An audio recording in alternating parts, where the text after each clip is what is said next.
औज़ुबिल्लाहिमिनश्शैतानिर्रजीम बिस्मिल्लाहिर्रहमानिर्रहीम अस्सलामु अलैकुम वरहमतुल्लाहि वबरकातुहू। Hello friend, hello EFMS family. उम्मीद है कि आप सभी ठीक होंगे, खैर वफीद के साथ होंगे। एक बार फिर आपको वीकली फोरकास्ट में हम वेलकम करते हैं और ये वीक जो कि स्टार्ट हो रहा है 10 जून से लेके 14 जून यानी 14 जून 2024 तक, हम देखेंगे कि मार्केट किस तरह बिहेव करेगी। इस आने वाले वीक में हम डिफरेंट चीजों के ऊपर डिस्कशन करेंगे। दो पार्ट्स होंगे, एक हम फंडामेंटली देखेंगे और दूसरा हम टेक्निकल एनालिसिस करेंगे कि मार्केट आने वाले टाइम में, आने वाले वक्त में किस तरह बिहेव करेगी। तो हम फंडामेंटल में सबसे पहले हम जियो पोलिटिकल रिपोर्ट शामिल करेंगे। इसके अलावा हम देखेंगे प्रीवियस और आने वाले वीक के इवेंट जो कि मार्केट के ऊपर इफेक्ट कर सकते हैं, और सीओटी रिपोर्ट को भी शामिल हाल करेंगे। इसके अलावा टेक्निकल में हम DXY की डेली H4 चार्ट और वीकली के ऊपर डिस्कशन के साथ साथ गोल्ड के ऊपर H4 डे वन और वीकली और मंथली के ऊपर प्रॉपर एनालिसिस करके दिखाऊंगा कि आने वाले वीक में हम सेल की तरफ ज्यादा एक्सपेक्ट करें या बाय की तरफ, और अगर बाय करते हैं तो कहां तक हो सकती है, सेल कहां से हो सकती है। प्रीवियस वीक में मैंने क्या बोला था, ये सभी इस एपिसोड के अंदर शामिल है। जुड़े रहे हमारे साथ। मैं हूं इरफाक अहमद साकी और आप देख रहे हैं EFMS ट्रेड। मिलते हैं इस ब्रेक के बाद।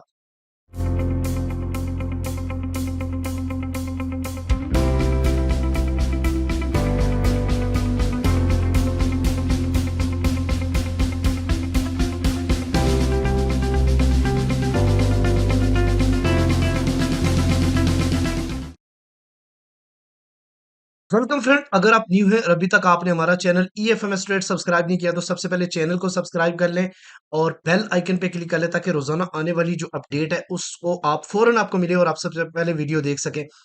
मोस्ट इंपॉर्टेंट चीज, हमारा क्लास जो है ना, अल्हम्दुलिल्लाह 4 क्लासेस एडवांस की हो चुकी हैं और एक क्लास ऑलमोस्ट 2 घंटे की होती है, जो कि अल्हम्दुलिल्लाह बहुत सारे लोग जिनको मैंने सिखाया है वो भरपूर तरीके से ट्रेडिंग कर रहे हैं और मुझे बड़ी खुशी होती है। भाई आप सीख के करते हो, ठीक है। नेक्स्ट बैच सिर्फ 50 to 70 लोगों का होगा, इससे ज्यादा मैंने नहीं अब रखने। तो उसके लिए आप फौरन सपोर्ट टीम से राब्ता करें और अपनी सीट को रिजर्व करें ताकि ईद के बाद जो कोर्स बैच स्टार्ट करूं उसमें आपकी एंट्री यकीनी हो। खुद पे इन्वेस्ट करें ताकि आप ज्यादा से ज्यादा इस मार्केट से बेनिफिट उठा सकें। इसके अलावा अगर आप प्रीमियम ज्वाइन करना चाहते हैं जिसमें आपको राइट डायरेक्शन दी जाती है, सेटअप दिए जाते हैं, लर्निंग स्टफ दिए जाते हैं, जोन दिए जाते हैं, तो आप फ्री में हमारे प्रीमियम का हिस्सा बन सकते हैं। डिस्क्रिप्शन में फर्स्ट वीडियो भी पड़ी है, how to become a premium member. Direct इस पे व्हाट्सएप भी आप राब्ता कर सकते हैं, ठीक है जी। चले, सबसे पहले हम देखते हैं एक छोटी सी report geo political mister Umar Baloch साहब की शामिल करूंगा। उसके बाद फिर बैक आते हैं टेक्निकल की तरफ। जी इरफाक भाई, बहुत शुक्रिया आपका। सबसे पहले हम जियो पॉलिटिकल हालात को देख लेते हैं और सेकंड पार्ट में हम जो लास्ट वीक में यूएस के रेलिवेंट डाटा हमें देखने को मिले उन पर हम नज़र दौड़ाएंगे। जी हाँ, तो लास्ट वीक में जो जियो पॉलिटिकल हालात हैं, हमास और इसराइल की वॉर है, उसमें किसी सूरत भी कमी नहीं देखी गई। अमेरिका की तरफ से और जो मीडिएटर्स हैं जो इस वक्त अपना रोल प्ले कर रहे हैं कि कहीं पर ये वॉर रुक जाए, उनकी काविशें जो हैं वो किसी सूरत भी काम नहीं आ रही। इसराइल ने लास्ट वीक में गज़ा के एक स्कूल पर हमला किया जो कि यूएन के अंडर था, और उसमें ये क्लेम किया कि वहाँ पर हमास के फाइटर छुपे हुए थे और 35 जो है वो कैजुअल्टीज़ हो गई, जिस वजह से वर्ल्ड में एक काफ़ी ज़्यादा प्रोटेस्ट देखा गया और प्रेशर डाला गया कि हमास के लोग वहाँ पर नहीं थे, और अमेरिका ने प्रेशर डाला कि वो जो हमास के वहाँ पर लोग छुपे हुए थे उनकी जो है लिस्ट हमें दी जाए ताकि हम इस हमले को जस्टिफाइड करें। और दूसरी तरफ अगर हम देखें तो जो रशिया और यूक्रेन वॉर है उसमें भी कमी नहीं आई, और फ्रांस के जो प्रेसिडेंट हैं उनकी तरफ से एक बयान आया कि हम मिराज कॉम्बैट एयरक्राफ्ट यूक्रेन को देंगे, और उसके रिटेलिएशन में प्यूटन ने अपना बयान दिया कि अगर जो यूरोपियन कंट्रीज़ हैं जो यूक्रेन के अलाइज हैं उन्होंने किसी किस्म की यूक्रेन को इमदाद दी तो हम भी ऐसे मुल्कों को इमदाद देंगे, हथियार देंगे जो यूरोपियन कंट्रीज़ पर हमला कर सकते हैं। तो ये तो थे वर्ल्ड में इस वक्त जो जियोपॉलिटिकल हालात चल रहे हैं। और दूसरी तरफ अगर हम देखें, जो लास्ट वीक में हमें फंडामेंटल न्यूज़ देखने को मिली और जो डॉलर के रेलिवेंट न्यूज़ थी, जिससे डॉलर को काफ़ी ज़्यादा स्ट्रेंथ मिली। एक दो डाटास जो थे वो नेगेटिव भी आए, लेकिन जो मेन डाटा था वो पॉजिटिव हमें देखने को मिला। जून 4 को हमें जॉब्स जॉब ओपनिंग डाटा जो कि थोड़ा सा नेगेटिव हमें देखने को मिला, और जून 5 को जो है ISM services PMI which is very positive one 53.8 data हमें देखने को मिला। लास्ट टाइम जो था वो 49.4 था। और जून 6 को जो है वीकली अनएम्प्लॉयमेंट क्लेम जो कि हर वीक में आते हैं, जो कि थोड़े से नेगेटिव आए अनएम्प्लॉयमेंट, क्योंकि ये एक डाटा जो है प्राइवेट सेक्टर का होता है, इसका इम्पैक्ट इतना नहीं होता।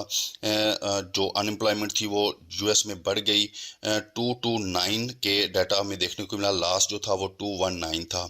जी हाँ, अब बात आती है फ्राइडे की।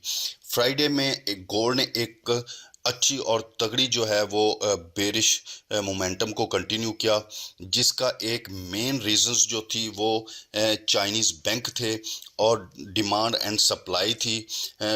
गोल्ड में इस वक्त डिमांड नहीं है और चाइनीज़ बैंक ने जो है वो गोल्ड परचेज करने से इनकार कर दिया है, और चाइना में गोल्ड की जो है वो डिमांड जो है उसमें काफ़ी हद तक कमी आई है, जिस वजह से गोल्ड ने एक अपना बेरिश मोमेंटम को कंटिन्यू किया। और उस पर जो है जो डाटा आया एनएफपी का वो बहुत ज़्यादा पॉजिटिव आया। 272 के डाटा आया, लास्ट जो था वो 175 था। उसके साथ अनएम्प्लॉयमेंट का डाटा आया और जो कि 4.0 आया, थोड़ा सा ये नेगेटिव आया, लेकिन उसके साथ ओवरली अर्निंग जो है वो पॉजिटिव डाटा आया और बहुत अच्छा डाटा आया। अब हम देखें तो नेक्स्ट वीक में एनएफपी का डाटा आ चुका है, और नेक्स्ट वीक में सीपीआई का डाटा है, और उसके साथ फॉर्मिक न्यूज़ है। फेड अपनी जो है पॉलिसी वज़ा करेंगे कि नेक्स्ट वो रेट कट कब कर रहे हैं, और अपनी वो रिस्ट्रिक्टिव पॉलिसी को अपनाते हैं या वो रेट कट करते हैं, तो ये हमें देखने को मिलेगा। तो डॉलर इस वक्त जो है वो किसी हद तक अगर हम कहें कि स्ट्रेंथ में है तो ये बिल्कुल गलत ना होगा। यूरो ने अपने रेट कट कर दिए हैं, कैनेडियन डॉलर ने अपने रेट कट कर दिए हैं, तो अब फेड जो है वो भी अपनी पॉलिसी वज़ा करेंगे। जी अरफाक भाई, बहुत शुक्रिया आपका। अस्सलाम वालेकुम। Welcome back. Thank you very much Umar भाई, आपने बहुत ही ज़्यादा इंपॉर्टेंट और नॉलेजेबल इंफॉर्मेशन शेयर की है। सबसे पहले मैं आने वाला वीक चूँकि 10 जून से 14 जून तक है, इसमें देखें तो द मंडे को तो कोई न्यूज़ नहीं है। मार्केट या तो बिल्कुल मूव नहीं करेगी या बहुत ही ज़्यादा मूवमेंट आ सकती है, क्योंकि जियोपॉलिटिकल कुछ इश्यूज़ आपको उमर साहब ने भी बताए, तो वो भी हैं, ठीक है? इसके अलावा मार्केट का इतना ज़्यादा सेलिंग प्रेशर भी है, तो मंडे वाले दिन आप वीडियो मिस मत कीजिएगा। इसके अलावा अगर हम बात करते हैं ट्यूसडे की, तो ट्यूसडे में भी कोई खास अपडेट नहीं है, कोई न्यूज़ नहीं है। तो वेडनेसडे वाले दिन मार्केट ने उधम मचाना है, क्योंकि पूरे महीने में एक ही दो बड़ी न्यूज़ का मुझे वेट होता है, एक एनएफपी और दूसरा सीपीआई, ठीक है? आपने देखा हर महीने की मिड में ऑलमोस्ट सीपीआई का डाटा आता है, और ये मिनी बजट है अमेरिका का, तो कोर सीपीआई का डाटा आएगा, कोर सीपीआई मंथली, उसके अलावा ईयरली का भी डाटा आना है। साथ साथ 10 बजे फेडरल फंड रेट्स आने, एफओएमसी स्टेटमेंट है, प्रेस कॉन्फ्रेंस है, तो वेडनेसडे वाले दिन एक अच्छी मूव आपको देखने मिलेगी। इसके अलावा जब सीपीआई का डाटा है, तो ऑफ कोर्स उसी वीक में आपको पीपीआई का डाटा भी देखने को मिलता है। उसके अनएम्प्लॉयमेंट क्लेम्स एवरी थर्सडे को आता है। इसके अलावा फ्राइडे वाले दिन एक ही कंज्यूमर सेंटिमेंट्स का डाटा आना है। ये वीक सिर्फ मंडे और ट्यूसडे, पहले 2 दिन छोड़ के बाकी जो तीनों दिन है उसमें आपको हाई इंपैक्ट न्यूज़ देखने को मिलेगी, और मार्केट काफ़ी बिहेव कर सकती है। और इसके अलावा बहुत ही इंपॉर्टेंट वीक है, जैसे कि प्रीवियस वीक गुजरा, मैंने लास्ट में भी आपको बताया था कि मार्केट स्पेशल फ्राइडे वाले दिन इसको बहुत ही ज़्यादा उल्टी मूव करवाएँगे, और वैसे ही हुआ। इसके अलावा अगर हम बात करते हैं जनाब सीओटी रिपोर्ट की, तो प्रीवियस रिपोर्ट में भी मैंने आपको बताया था कि गोल्ड का इंटरेस्ट रेट गिर रहा है। लास्ट टाइम भी 60 61,100 सॉरी जो है ना वो मार्केट का इंटरेस्ट रेट गिरा था और इस वक्त 37,000 गिर चुका है और यहाँ जो है ना वो 4,47,488 इस वक्त इंटरेस्ट रेट मार्केट का है। और अगर आप देखें तो इससे ये चीज अंदाजा हो सकता है कि जो कमर्शियल और नॉन कमर्शियल है वो ज्यादा जो है ना वो बाय से एग्जिट हुए हैं, इसका मतलब लॉन्ग से एग्जिट हुए, इसलिए इससे अंदाजा हो सकता है कि मार्केट जो है ना वो प्रेशर सेलिंग में ज्यादा रहा। चले अब आते हैं जनाब अपने इंपॉर्टेंट सेगमेंट की तरफ, एक टेक्निकल की तरफ आते हैं। टेक्निकल से पहले एक चीज मैं आपको थोड़ा बताता चलूं। सबसे पहले हम DXY को देखेंगे।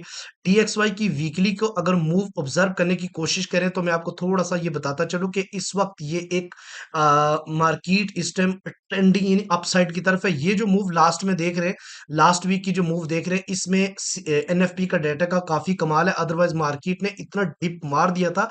ये प्रीवियस जो आप कैंडल देख रहे हैं ये सिर्फ और सिर्फ NFP की वजह से मार्केट पुल बैक हुई है और मार्केट ने ऑलमोस्ट ऑलमोस्ट कह सकते हैं कि एक बुलिश इनगल्फिंग क्लोज की। लेकिन इसका जो एंड पॉसिबिलिटी है कि अगर ये आने वाला वीक 105.1 से ऊपर क्लोजिंग देता है तो मार्केट मजीद बुलिश हो सकती है। इसके अलावा अगर हम डेली की चार्ट के ऊपर डिस्कशन करें तो अब मार्केट ने ये ट्रेंड लाइन ब्रेक की थी और उसके बाद रीटेस्ट भी किया बकायदा और फिर इस सपोर्ट तक मार्केट गई और ये मजीद इसने नीचे जाना था अगर NFP का डाटा पॉजिटिव ना आता। तो ये NFP की वजह से एक तरह बड़ा ह्यूज जो है ना बैक्स मिला इसको कि इसने पीछे जितनी भी कैंडल थी उसको एक ही कैंडल से फिल किया। अब सूरत कुछ यूं है कि आने वाला वीक जो है ना ये ब्रेक लाइन अगर कर गया अपसाइड की तरफ तो ये मजीद अगर ऊपर वाली 106.5 की तरफ जाएगा और अगर यहाँ से इसको इसको तोड़ना है तो ऑफ कोर्स थोड़ी सी रीटेस्ट बनती है और यो रीटेस्ट अगर 38% की बात करें तो 104 है 0.5 और 50 और 61% का जो लेवल है वो 104.3 और 104.4 है। यहां तक मार्केट को रीटेस्ट करके अपसाइड की तरफ जाना चाहिए। अच्छा जी, इसके अलावा अगर हम बात करते हैं H4 चार्ट की जो कि मैं डेली भी डिस्कशन करता हूं, तो मार्केट ने इसके ऊपर जो ट्रेंड लाइन थी उसको ब्रेकआउट किया बकायदा ऊपर। मार्केट आप इस वक्त ट्रेड हो रही है 104.9 लेकिन मार्केट 104.7 के आसपास एक रिट्रेस ले सकती है और यहां से पुल बैक अगेन इस सप्लाई जोन की तरफ अपना सफर तय करेगी और अगर ये करेगी तो गोल्ड थोड़ा सा पुल बैक करेगा और फिर अगेन जो है ना वो सेलिंग की तरफ जा सकता है। हम टेक्निकली गोल्ड को देखते हैं। सबसे पहले गोल्ड के हवाले से मैं बताऊं तो आपको मैं मंथली चार्ट की तरफ लेके चलूंगा और कोशिश करूंगा वीडियो को थोड़ा शॉर्ट किया जाए ताकि आपके लिए इंफॉर्मेटिव बने और आप ज्यादा ज्यादा इससे सीख सकें। सबसे पहले आपको भी पता है कि मैं एनालिसिस करके ही आता हूं ताकि टाइम बचे। अगर यहां बैठ के एनालिसिस करना शुरू कर दो तो ऑफकोर्स बहुत ज्यादा टाइम लगेगा और टाइम बचाना भी जरूरी होता है। और एक मोस्ट इंपॉर्टेंट चीज जो मैं आप प्रीवियस वीडियो में भी बताया था कि ये जो आपकी को मंथली रिजेक्शन देखने को मिल रही है ना, ठीक है, पिछले 3 महीने से ये बहुत ही ज्यादा खतरनाक है। ये लास्ट 2 मंथ में मैंने आपको बोला था जब मंथली क्लोजिंग थी कि ये बड़ा खतरनाक है। इसके लिए कि मार्केट ऊपर जाने की इतनी ताकत नहीं रखती और मार्केट जो है ना आप वार का भी इफेक्ट इतना ज्यादा देखने को नहीं मिलता। और इस मंथ जो कि अभी चुके 11 दिन गुजरे और ऑलमोस्ट आप कह सकते हैं 8-10 दिन गुजरे हैं और अभी 19 डेज 20 डेज बाकी हैं इस मंथ को क्लोज होने में। तो ये कैंडल जो आप देख रहे हैं जो ऊपर से रिजेक्ट होके आई है नीचे की तरफ, ठीक होगी बात। इसमें आपको क्या चीज देखने को मिल रही, अब सूरत हाल क्या है, एक पॉइंट बता रहा हूं मोस्ट इंपॉर्टेंट। ये लेवल है, ये लेवल आपको आगे भी बहुत जगह बार बार सुनने को मिलेगा इसलिए मैं इसको मार कर देता हूं कि ये बेसिकली कौन सा लेवल है। ठीक है, ये लेवल ऑलमोस्ट 2277 या 78 होगा। ये मंथली लेवल भी है, ये वीकली लेवल भी है, ये H4 लेवल भी है, तो ये डेली लेवल भी है। ये बहुत ही इंपॉर्टेंट लेवल्स है और जिस तरीके से मैंने आपको लास्ट टाइम बोला था कि गोल्ड मार्केट का 2385 बहुत जबरदस्त लेवल है सेलिंग के लिए और अगर उसको ब्रेक करता है तो मार्केट ऑल टाइम हाई लगाएगी। मैंने एक स्टेटमेंट भी जारी की थी, मैं कोशिश करूंगा कि इस वीडियो में दिखा सकूं अपने प्रीमियम मेंबर्स को। थर्सडे वाले दिन मैंने ये बात बोली थी कि अगर मार्केट की क्लोजिंग 2384.5 से ऊपर होती है, डे की क्लोजिंग इससे ऊपर रहती है तो देन मार्केट जो है ना ऑल टाइम हाई लगाएगी। लेकिन मार्केट ने क्लोजिंग इससे नीचे दी और एक स्पाइक लगा के डाउन साइड की तरफ आ गई, यानी इससे ऊपर क्लोजिंग नहीं रही। तो ये बहुत ही ज्यादा इंपॉर्टेंट पॉइंट था, ठीक है, और एग्जैक्टली जिन लोगों ने उसको फॉलो किया उन्होंने एक बिग प्लेइंग भी की है, ठीक है जी।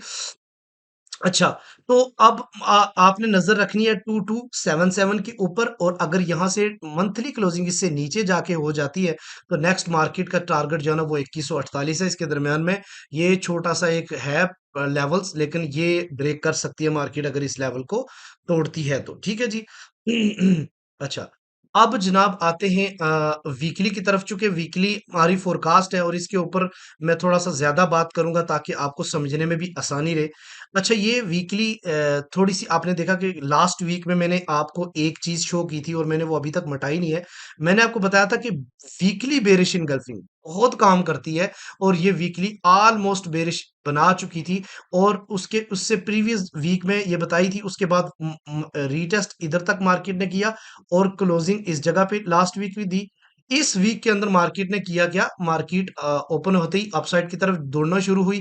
ठीक है, अपसाइड की तरफ लोगों को काफी ट्रैप किया। ये वाली लाइन मैंने लगाई थी, ये वाली लाइन ऑलमोस्ट इसने प्रीवियस दोनों लाइनों का रीटेस्ट कंप्लीट किया, और फिर उसके बाद थोड़ी सी ऊपर लिक्विडिटी स्वीप करके मार्केट डाउन साइड की तरफ आके क्लोजिंग बड़ी खतरनाक जगह पे दी है 2294, जो कि एक क्रिटिकल जगह है। अब हम देखते हैं कि आगे क्या होगा। मोस्ट इंपॉर्टेंट ये चीज तो सबको नजर आ रही है, आने वाले टाइम में क्या होगा हम उसके ऊपर डिस्कशन करेंगे। सबसे पहले अगेन मैं आपको बताऊंगा 2277 एक most important weekly B level है। अगर आप इसको देखें तो मार्केट ने एक एम शेप बनाई है, और एम शेप का ब्रेकआउट यहां से हो सकता है।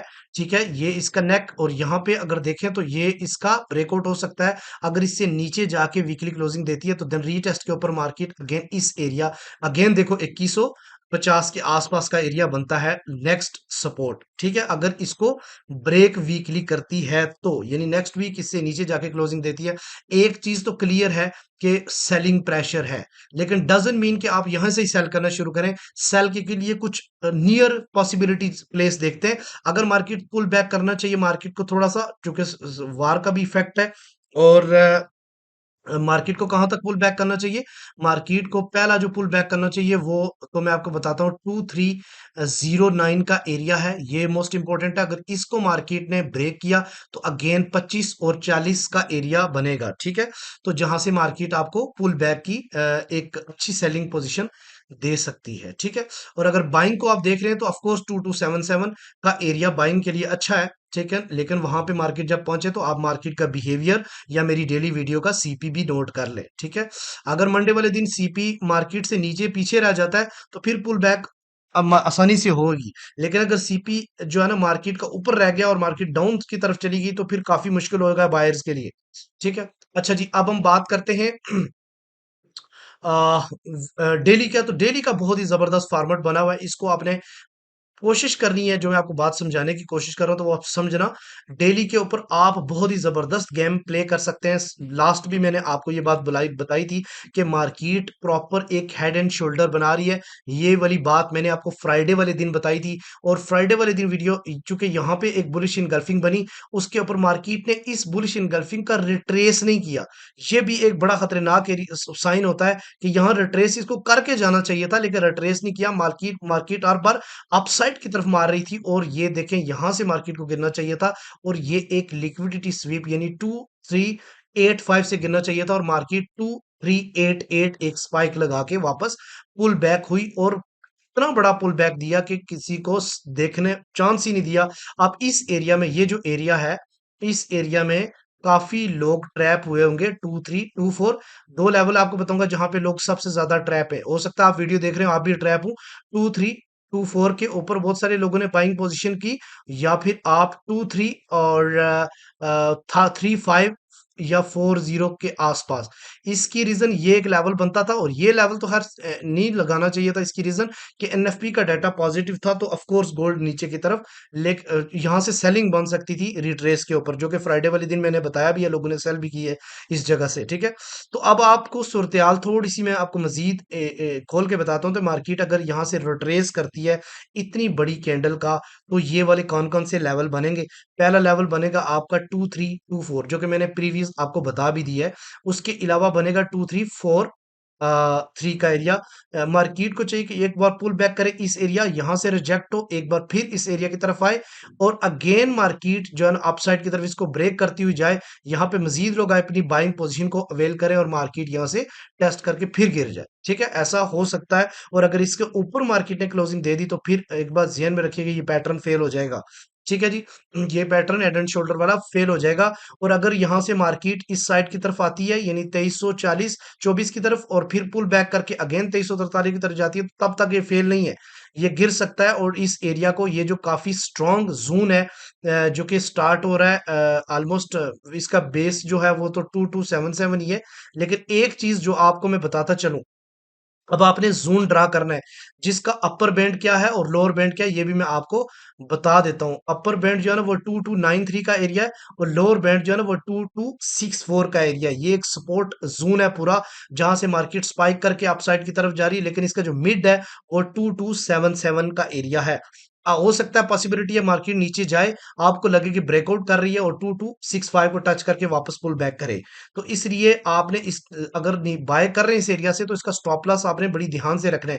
और अगर मार्केट नीचे ब्रेक कर गई तो फिर आप जेन में रखिएगा अगला लेवल मार्केट का 2175 और 2150 हो सकता है। ठीक है जी।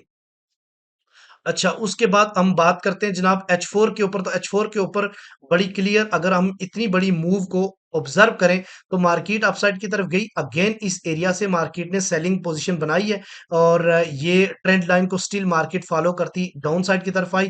और अभी इसका ये एक डिमांड जोन है जो कि ऑलरेडी मैं बता चुका हूं कि 2277 का एरिया, यहां से मार्केट अगर रिजेक्ट होती है, जिस जगह चल रही है, हो सकता है थोड़ा सा स्पाइक अप दे 97 या 2300 के, फिर वापस चली जाए 2277 की तरफ और यहां से मार्केट पुल बैक ले अगेन। और ये जो इसका फिबोनाची का गोल्डन लेवल्स है 37 और 49 का एरिया, 37 और 49 स्पाइक लग सकती है, ये बात ध्यान में रखिएगा। ये वाला एरिया 2349 और 2337 और 2325 मोस्ट इंपॉर्टेंट। अगर इसे मैं नीचे बात करूं तो मैं बात करूंगा 2309, ये वाला भी लेवल इसके अंदर ऐड करें। और अगर इससे नीचे आता हूं तो 97 का एरिया भी हो सकता है। ये एरिया जहां से आपको सेलिंग पोजीशन मिल सकती है, आप वहां पे बैठ के रीजन देखें। और उसके बाद अगर मार्केट ने इससे ऊपर यानी 2350 से ऊपर क्लोजिंग दे दी डेली की, तो ऑफ कोर्स अगेन मार्केट जो है ना वो किसी भी इस स्ट्रक्चर को फेल कर देगी। ठीक है, ये बात ध्यान में रखिए। चूंकि वार के इफेक्ट भी है, कुछ कहा नहीं जा सकता, लेकिन इस वक्त सेलिंग प्रेशर काफी ज्यादा है। ठीक है, और आपको सेलिंग प्रेशर में जब भी मार्केट हो तो आपने क्या देखनी है, आप साइड से सेल पोजीशन ही देखनी है। ठीक है, और बाय को आपने वही एरिया जो मैंने बताए, आपने उन्हीं एरिया से अपनी बाय को प्लान करना है। अच्छा, ये थे। आई होप कि आपको ये चीज़ें काफ़ी क्लियर हो चुकी होंगी। वीडियो को ज़्यादा लंबा नहीं करते और अगर आपको हमारी वीडियो पसंद आती है तो चैनल को तो खैर सब्सक्राइब आप लोगों ने किया ही है, आप अपने दोस्तों में भी शेयर करें। और उसके अलावा अपने कमेंट सेक्शन का में अपनी राय का इजहार करें कि आपको सीपीआई का डाटा क्या लगता है, कि पॉजिटिव आएगा या नेगेटिव आएगा। अ, अपने जो ख्यालात हैं, अपनी जो लर्निंग है, उसका अपनी राय का इजहार भी किया करें। हम आपके एक एक कमेंट पढ़ते हैं और मोस्ट इंपॉर्टेंट इंटरेस्टिंग कमेंट को हम रिप्लाई भी करते हैं। मिलते हैं नेक्स्ट वीडियो में, अपना रखिएगा बहुत सारा ख्याल। अल्लाह हाफिज।